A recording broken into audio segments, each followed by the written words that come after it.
Enough with the talk. It's time to. Enough with the talk. It's time to throw some leather. An electric atmosphere in Las Vegas. Welcome to Cardiff, Wales. In the great fight city of Brooklyn, they are throwing thunderous blows. Indeed, we welcome you to Staples Center in Los Angeles. A slugfest in San Antonio. And that is it. What a right hand. It's our main event. Showtime!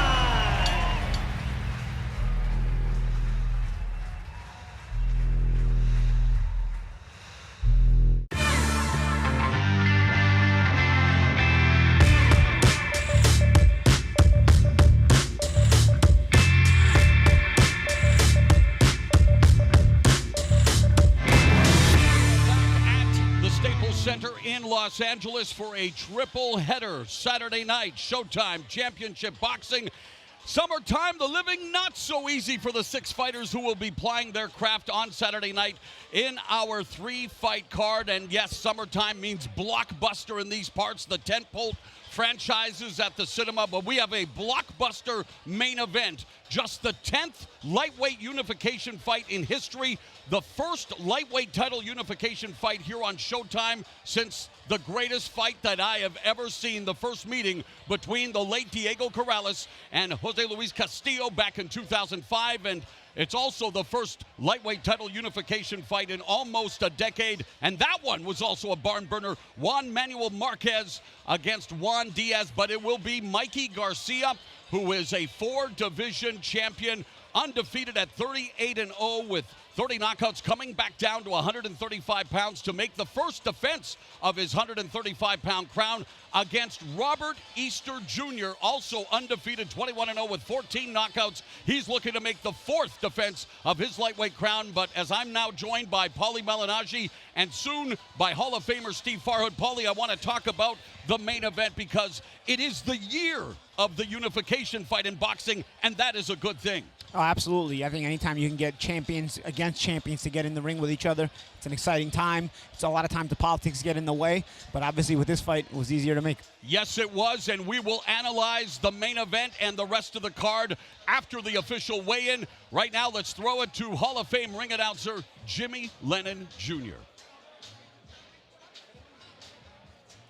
Ladies and gentlemen, a very good afternoon to you, and indeed we welcome you to Staples Center here in Los Angeles, California, as Premier Boxing Champions presents the official weigh-in for our big night of action taking place right here at Staples Center tomorrow night, and it's all brought to you by Ringstar Sports, TGB Promotions, and Showtime, sponsored by Corona Extra, La Cerveza Más Fina, and Casa Noble Tequila, the Noble Pursuit.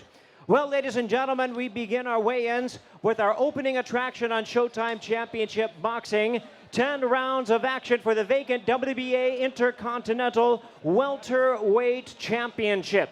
At this time, we introduce our fighters and invite them to the stage. First, with a record of 24 wins, 2 losses, and 1 draw, he has 16 wins coming by way of knockout. Fighting out of Garden Grove, California, please welcome Jose El Gato Roman.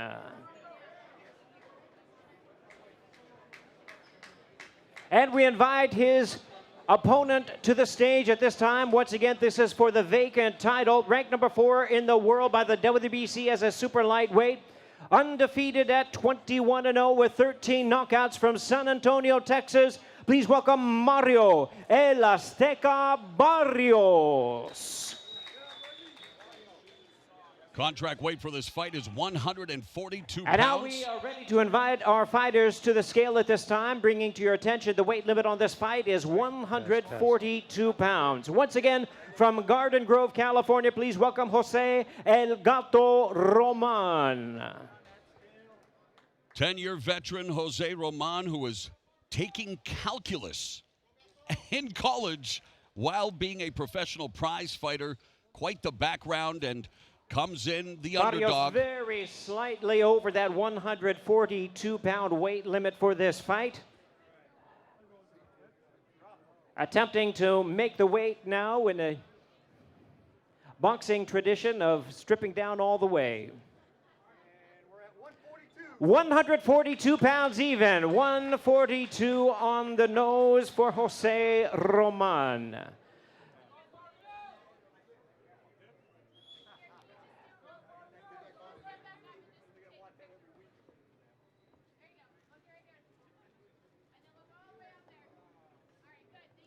And we're ready to move along to his opponent, the undefeated fighter from San Antonio, number 4 in the world, Mario El Azteca Barrios. Just 23 years of age. 141.5 pounds, 141.5 pounds for the undefeated Mario Barrios. Barrios 21-0. 13 wins via Well, we're four-leg going to bring our knockout. fighters together, photo opportunity. Then we'll have some questions and answers, courtesy of our own Steve Farhood. We'll let our fighters get dressed partially. Then we'll bring them together for photo opportunity. Paulie, quick comment on Mario Barrios, the favorite in this fight, an up-and-comer at between And in attendance for this 140 weigh-in, and he'll be 147 pounds. supervising for the Yeah, he's a WBA growing boy. I tomorrow, mean, he's Jose this guy Oliver turned pro at Gomez. about junior featherweight or whatnot, but he's always had that height that you kind of figured would fill out, and that lean body would kind of fill out, and as he matured through the process, and he's carried up his weight very well, carried up the power very well, and I really attribute that to the fact that he's still growing. So he's not just the guy who's moving up in weight, just to move up in weight. At 23 years old, his body's still filling out, and he's growing.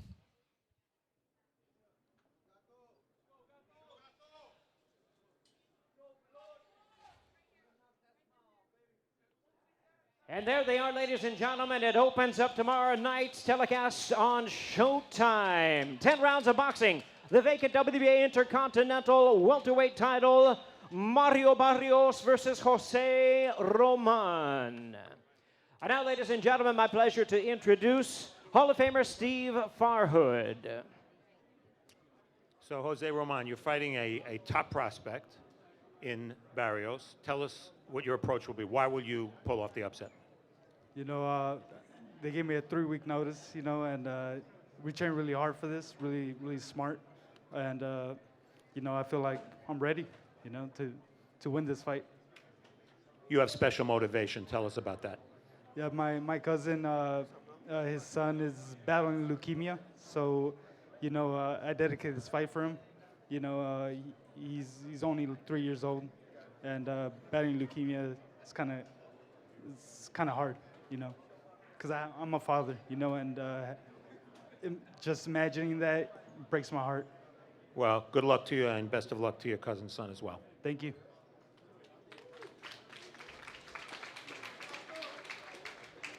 Mario Barrios, you told us you're excited to be fighting officially on Showtime for the first time. Why? What makes you excited? Everything about it. I mean, like I said, this is something I've been working for, you know, my whole life. This is something I've been dreaming of since I was a kid, fighting on Showtime. And I mean, the opportunity is here, and I mean, I'm going to take it, you know, I'm going to take full advantage of it. You want to make this a coming out party, obviously, for yourself. So what will boxing fans who see you for the first time tomorrow night, what will they be saying on Sunday morning? They're going to be saying a lot. I mean, I'm going to go out there, showcase my talents. I mean, I love coming out here fighting in L.A. I mean, I always get a lot of love. And I mean, they could definitely expect some fireworks come tomorrow night. Wish you luck, Mario. Thank you.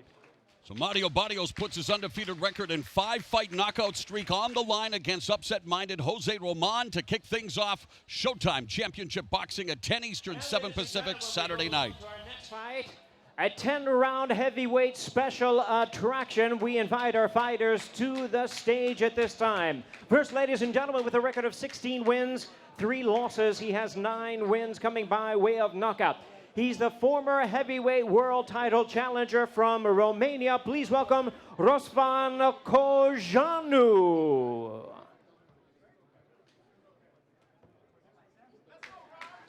And now, ladies and gentlemen, his opponent, 24 knockouts in his 28 victories as a pro. Here is the hard-hitting former heavyweight world title challenger fighting out of Miami by way of Cuba. Please welcome Luis King Kong Ortiz.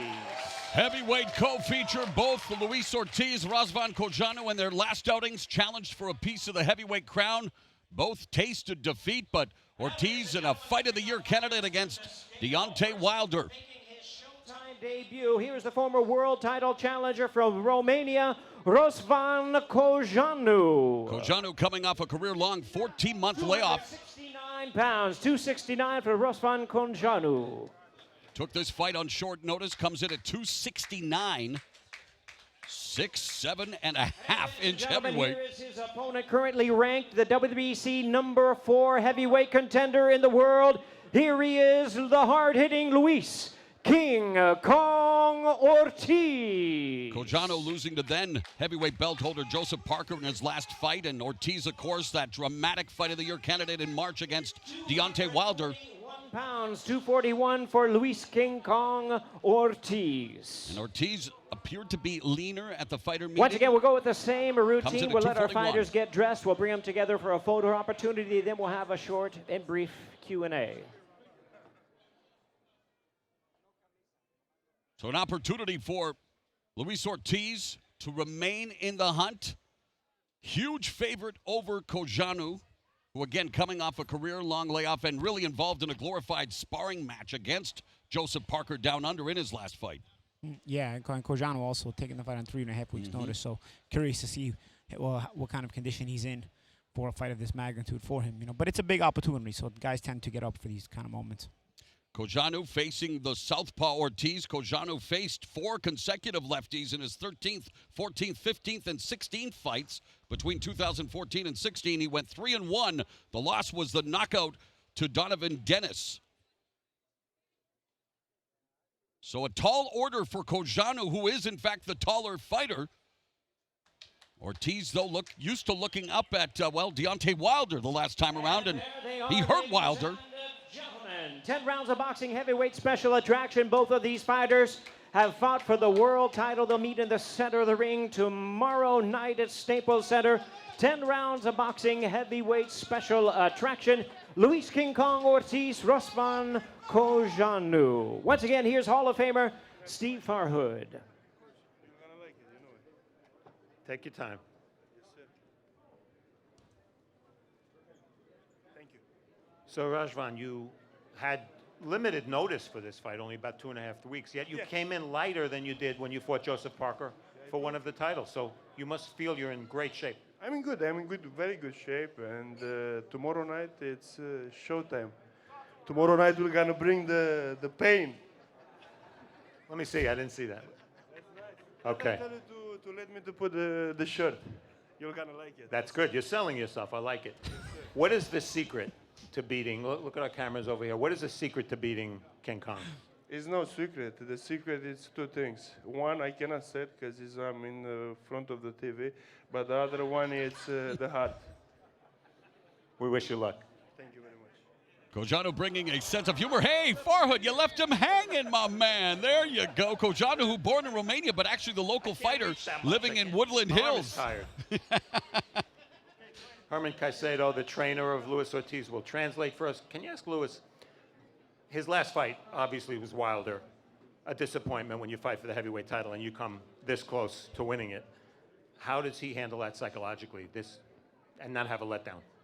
Llegar tan cerca a ganar el título del mundo contra Wilder, psicológicamente, ¿cómo recuperas eso?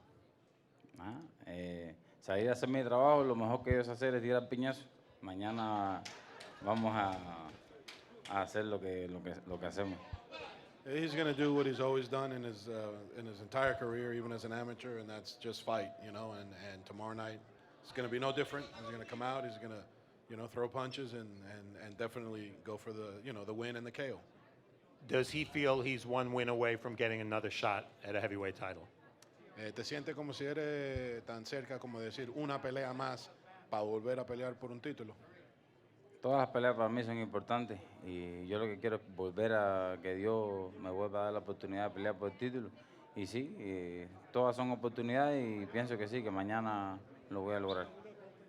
Yeah, 100%. He feels that every fight is an important fight. Tomorrow he's going to show, what he can do and what he's going to do.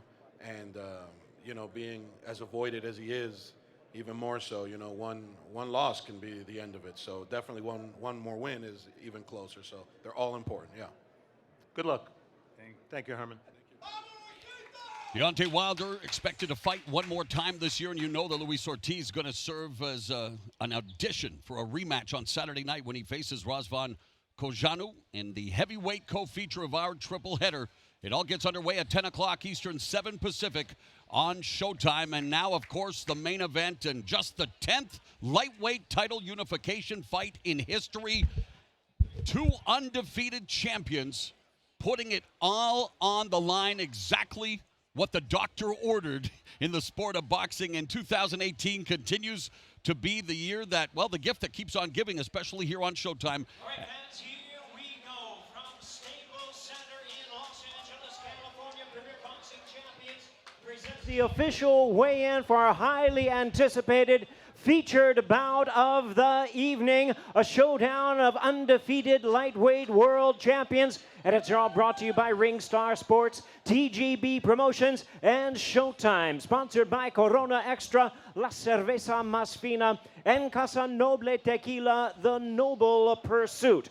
All right, fans, a main event of the evening scheduled 12 rounds of boxing for the unified WBC and IBF Lightweight Championship of the world. First, we welcome our fighters to the stage. With a record of 20 wins, no losses, he has 14 wins coming by way of knockout. Please welcome the undefeated IBF Lightweight Champion of the world from Toledo, Ohio, Robert Easter Jr. At 5'11", continues to make, well, we'll see if he can make the 135-pound limit as he always has. But boy. Gentlemen, we invite the WBC champion to the stage. One of boxing's pound-for-pound greats with a record of 37 wins, no losses, 30 wins coming by way of knockout. Here is the undefeated four-division champion of the world, Mikey Garcia. Born and raised in nearby Oxnard, California, champion in and out of the squared circle. What an ambassador he is proving to be for boxing. The undefeated Mikey Garcia, joining Juan Manuel Marquez and Manny Pacquiao as the only prize fighters to win championships at 126, 130, 135, and 140. 135 pounds. Looks like our IBF champion is ready to step onto the scale. Please welcome, he'll be making the fourth defense of his title, the undefeated IBF lightweight champion of the world, Robert Easter Jr.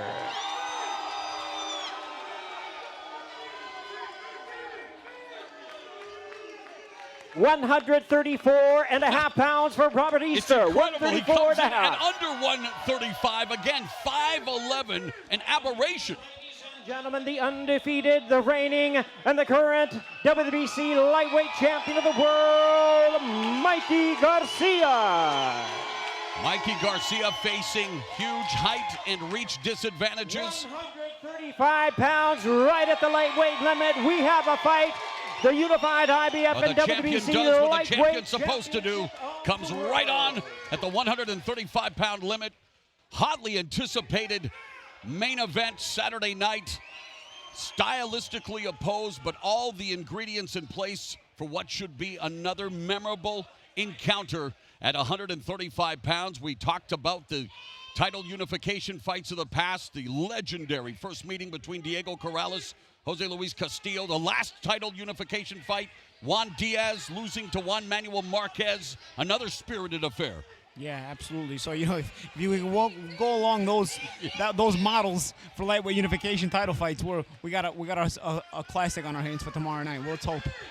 Great style, clash of styles, Mo. I mean, you got one guy who's going to look to use his height, big trash talker as Robert Easter comes up, talking trash right now. And, of course, Mikey Garcia, the more basic guy as far as personality, but a big fighter in the ring. Let's see if we can pick up what he's saying. It's safe, all that. And the world is watching. It's the main event of the evening. 12 rounds of boxing for the unified Garcia, IBF and WBC lightweight championship of the world. Both even in the ring when he is under fire, which is rare in his case. Always maintains his composure. Robert's pointing to him saying, look at the size of him, look at the size of me. Well, the thing with Robert Easter is he has a habit of not always using those advantages, including against the tricky and awkward Javier Fortuna's last fight, a fight that could have gone both either way. It could have. You're right. And Fortuna fought a very good fight. But this is, sometimes guys get up for these kind of fights And I know both of these guys will be up for tomorrow's fight, and I think they'll bring their best, and that means fighting their adept style. Garcia with his style and Ortiz for careers, his. right, Yep. Paulie? Absolutely. Just a taste of the atmosphere you can expect at Staples Center on Saturday night. And I like that Robert got animated. You know, you want to see passion behind them, the opportunities like this. You know, Mikey is a respectable guy, and he's always a very professional guy. But a lot of times, you know, that doesn't get fans always excited to see the fight. I love that Robert just went in there and showed some true grit and passion. That was a pretty heated stare down. What were you saying? I stuck the mic in there, but I don't know if we heard what you were saying. What were you telling him? I said, ain't no more talking. You know, I'm coming to shape. You know, it's going to be an exciting fight. You know, all the fans is here from my side, from his side. You know, we just ready to fight and put on a great performance for L.A., period. You've been waiting for a fight like this for a long time. You told us that earlier. Of course. Give us the meaning of this fight. It's obviously a unification, but what else does it mean to you? Champions versus champion, you know. This fight going to determine, you know, who the best for real. You know what I'm saying? And like I said, July 28th tomorrow, you know, you're going to see the best of the best and the best out of me. Wish you luck. I think we understand that Mikey took a quick exit, so back to Mo and Paulie. All right, thanks a lot, Steve. And, well, I guess Mikey Garcia took Robert Easter's words to heart. No more time for talking. The talking is done. Garcia exits stage right, and he is getting ready to get down to business. And, Paulie, we are all anticipating a tremendous fight on Saturday night. But again, just the 10th title unification fight in the lightweight division history. We talk about politics and how sometimes a tremendous fight can take years to manifest, and then of course all the excuses begin. Here you have two undefeated champions in their respective primes willing to put it all on the line. Yes, they are. And you know what it is? A lot of that happens when fighters are really established as stars, and both of these guys are not quite yet established as stars. I think Mikey is closer to becoming a star. He's trying to build his name, but losing in 2 years, you know, with those contract problems, took that away from him. Robert Easter still is still on the rise, so he's still looking to become a star. So when you get guys who are still looking to become stars, they're more apt to fight each other, as opposed to when you get two stars. Now it's a more difficult fight to make because all the politics get in the way. So it becomes very interesting here because both of these guys are still looking to create the star that they want to be. They're not happy yet with what they've achieved. They want to achieve so much more. And you love that hunger, you love that drive, you love that desire, you love that passion, and of course you love that competitiveness, because ultimately it's the competitiveness that is going to bring them in the ring with one another. And tomorrow night, hopefully, we will reap the rewards with a great fight. Well, Mikey Garcia, of course, had 2.5 years sabbatical due to the promotional issues with his former promoter, Top Rank, gained total control of his career. And as we welcome Hall of Famer Steve Farhood back to us here, Steve, so far so good. Garcia, 4-0 since the sabbatical, 2 knockouts, has won 2 more division titles, went up to 140 pounds, beat 4-division champion, good friend of Robert Easter's, Adrian Broner, and then defeated Sergey Lipinets to claim a piece of the 140-pound crown. The only other 2 guys who have done it at 126, 130, 135, and 140 are Manny Pacquiao, Juan Manuel Marquez, and Mikey Garcia just seems to be the prototype of what you hope all future prize fighters will be in terms of his willingness to dare to be great, to challenge himself, to build a lasting legacy. He's doing it his way. Every fighter wants to do that, but usually if you're not tied in with the right promoter or you're not a powerful guy, you can't do it your own way. He wants to do it his own way. And I've said this on this show before. A lot of fighters talk about only wanting to fight the best. With Mikey, you really believe that he does. Well, and he was willing to pay a big price for his independence 2 years out of the ring. But he's talking about Errol Spence and huge challenges. And tomorrow night he faces a pretty significant challenge, maybe the toughest challenge of his career. All right, Paulie, let's talk about the challenge first with Robert Easter Jr., also putting up his claim to the 135-pound title. Maybe the most avoided man at 135 pounds due to his dimensions, the 5'11" height, the great reach. He changed camps, moved away from his native Toledo, went to work with respected trainer Kevin Cunningham in Florida. He admits he wasn't that focused in his last 2 fights against the likes of Javier Fortuna and Shafikov. And he admits that he has not looked his best. What does the best of Robert Easter Jr. look? Because, remember, he started with 14 knockouts in his first 17 fights. Yeah, I think the whole not focused thing, it gets kind of overused a lot of times. I think he looked like he was trying too hard to me. You know what I mean? So maybe sometimes you're not focused in terms of having the right game plan and whatnot. You know, those fights, he's giving up his height. He's looking for the big shot. He's looking to get guys out of there quick. You know, a lot of the ways that he got guys out of there earlier in his career, except now these guys are more qualified. They're better fighters, so they're not just going to go once you blow on them, so to speak. You know, you're going to have to work to get them out of there. And I think maybe the change in the camp, getting away from home, bringing in Kevin Cunningham along with his father into the corner together, I think you're bringing that a mature team and a mature approach, and you start to understand a little bit better. I don't think Robert Easter ever had a lack of motivation. I just think it was probably the intelligent game planning that he needed, and I think the combination of Cunningham and his father together in the corner for this fight can really go a long way, and I'm sure it's gone a long way in the training camp. Steve, how does Robert Easter Jr. use his 5-inch height and 8-inch reach advantages over Mikey Garcia Saturday night? Well, an 8-inch reach advantage, guys, is obviously huge, especially at a lower weight class like lightweight.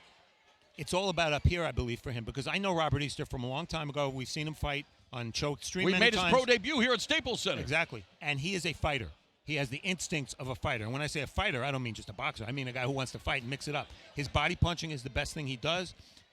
It's a big adjustment for him to turn boxer and try to use that reach when he never did it before as a lightweight. And then Paulie and I were talking before about this. He never had to use his reach because he was always the stronger guy in the ring. He's a huge lightweight who somehow has consistently made 135 pounds. This is a big adjustment for him. Is one camp enough to master the boxing style where you use your reach to its maximum effectiveness against a fighter the quality of Mikey Garcia? And Paulie, Mikey Garcia, one of the smartest fighters, one of the most technically proficient in the game. There's a reason he's undefeated. There's a reason he's a 4-division champion. What does he have to do to unify the 135-pound title Saturday night? I think he just has to keep being Mikey Garcia. You know, for me, he's one of the most technically sound fighters in the sport. You know, you look up a textbook of boxing, and before I used to say it was Juan Manuel Marquez. Well, I think this generation, it's Mikey Garcia. You know, he keeps those hands in great position. He's got great balance, throws those punches the proper way, gets good leverage on these shots when he needs to, and of course he knows how to step to the left or right or back, whatever it is, in the proper fashion. There's one little criticism I have of him. It's probably that he's a little too squared up at times, so it leaves himself open to take some shots, and we saw it in the Lipinets fight. But that's also beneficial to us because it means when he's a little squared up, he's probably looking for the more offensive firepower. You know, he's looking to be more offensive in general. So obviously it makes him more exciting to watch. I think he's just got to keep being himself, keep being that disciplined fighter. When you hear him talk, this is a guy who wants to keep improving, wants to keep getting better, and is still hungry to achieve a lot. So I think that drive can ultimately drive him to be a better fighter in the gym and, of course, come out and show that in the fights. Steve, you're the historian on the panel. I've already talked about this being the 10th lightweight title unification fight, the incredible battles between Diego Corrales and Jose Luis Castillo, their first meeting, Juan Manuel Marquez and Juan Diaz, the last unification fight, which was also a fight of the year. What do you expect Saturday night? I think this is going to be the toughest fight of Mikey Garcia's career to date. The reason for that, I think there's a tendency to want to downplay Easter a little bit because, to be honest, I thought he lost his last fight. Not that he looked bad, but I thought he out and out lost it. So we put too much emphasis historically on a fighter's last fight.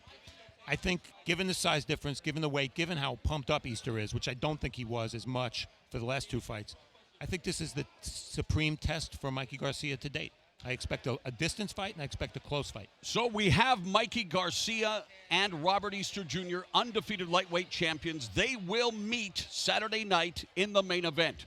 We were hoping that we would see Deontay Wilder, Anthony Joshua, in one of the biggest fights that can be made literally and figuratively in the sport.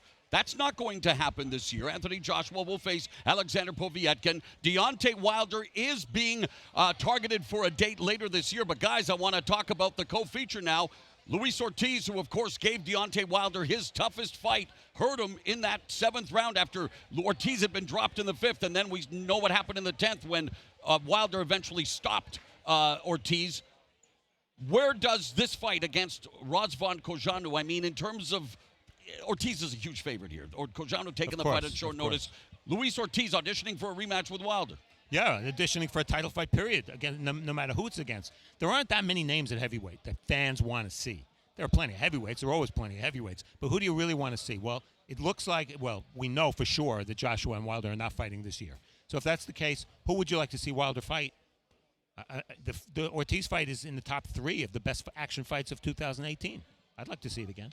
Your thoughts on the circumstances in the heavyweight division? That's exactly why I'm along the same lines as Steven. That's exactly why we're here. I think it's for maybe an opportunity for Luis Ortiz to keep showing that he's of that level and he's of that ilk, and this level of opposition, he's going to run right through it and try to get a Deontay Wilder again, or you get a new player in the division. If Cojanu is able to pull off the upset or even look good in the fight, you now get a new guy who you might be a little bit in demand. There's a lot of fighters creeping in the heavyweight division, but there's only 2 or 3 really supreme guys. Right. So you're looking for somebody to either join the creeping area, which Cojanu can with a competitive loss, or join the big 3 or so with Cojanu can with a big win. Right. Of course, Ortiz is just looking to solidify that status, so he's got to probably win and look impressive in order to really solidify that the right way. All right, and we kick off the night with the contract weight fight at 142 pounds.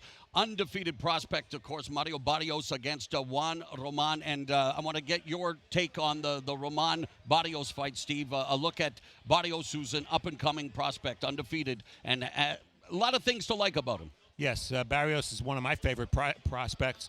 He's very tall. He keeps moving up in weight. He started at 122 pounds. Now he's all the way up to 140. I think he'll settle here. But I think people are going to like to see him. He's been on Showtime before, but only Showtime Extreme. And this is his debut on Showtime. He's very excited about it. And with Virgil Hunter as his trainer, I think that's a big plus. He's one of the better prospects in boxing. Jose Ramon has an interesting story, though. Here's a guy who's studying calculus, as we mentioned, in college. Proud father of a son, lost his dad suddenly, was a big factor in his fight. Again, coming off a loss, but getting this opportunity. And, yes, a prohibitive underdog. But, Paulie, all you need is that one chance, that one opportunity. And when you talk to this guy, you find yourself cheering for guys like this. Yeah, I once saw an interview with Pete Sampras, and he said, ex-tennis grader, and he said emotion can be a very powerful motivator, and I felt like there was a lot of emotion there this morning from Ramon in the fighter meeting, talking about when his father passed away suddenly. Like, you could tell it still hurts him, like as if it was yesterday. You know, you could hear it in his voice, you could see it in his face. And he's talking about his cousin having a child with leukemia. And again, you can feel the hurt in him. Now, this could go one of 2 ways. It can be a powerful motivator, or it can just drain you completely out of all the energy you have. So we'll see which way the emotion affects Ramon tomorrow. It can go one of 2 ways. It can be really powerful. It can be really, really draining. Yeah. All right, guys, look forward to your inputs on Saturday night, and we are set for what should be one hell of an evening of Showtime Championship Boxing back here, Staples Center in Los Angeles. It culminates with the 10th lightweight title unification fight in history. The undefeated Mikey Garcia, 4-division champion, 38-0 with 30 knockouts, against Robert Easter Jr., undefeated at 21-0 with 14 knockouts. They will partially unify the 135-pound division. The heavyweights go at it in the co-feature. Former heavyweight title challengers Luis Ortiz, Razvan Cojanu will throw down, and we kick it off with a fight at 142 pounds. Up-and-coming prospect, the undefeated Mario Barrios, takes on Jose Ramon, who is upset-minded, to say the least. It all goes down Saturday, 10 o'clock Eastern, 7 Pacific, Showtime Championship Boxing.